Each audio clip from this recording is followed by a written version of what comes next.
தேனி மாவட்டம் கம்பம் கூடலூர் மங்களதேவி கண்ணகி அறக்கட்டளை ஆலோசனைக் கூட்டம்.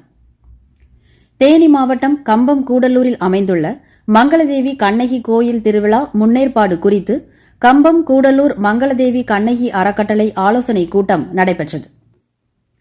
மங்களதேவி கண்ணகி அறக்கட்டளை செயலாளர் ராஜகணேசன் தலைமையில் பொருளாளர் PSM முருகன் முன்னிலையில் நடைபெற்ற கூட்டத்தில் வருகின்ற ஏப்ரல் 23 செவ்வாய்க்கிழமை அன்று நடைபெற இருக்கின்ற சித்திரை முழுநிலவு விழாவை சிறப்பாக கொண்டாடுவது என்றும், கடந்த ஆண்டுகளைப் போல கண்ணகி கோவிலுக்கு வருகின்ற பக்தர்களுக்கு அன்னதானம் வழங்குவது குறித்தும், வெளி மாவட்டங்களில் இருந்து வருகின்ற பக்தர்களுக்கு வேண்டிய அனைத்து வசதிகளையும் செய்து தருவது குறித்தும், தமிழக பாதையாக தெள்ளுக்குடி வழியாக பாதை அமைக்க வேண்டிய நடவடிக்கைகள் எடுக்க அரசை வலியுறுத்துவது குறித்தும் கலந்து ஆலோசிக்கப்பட்டது.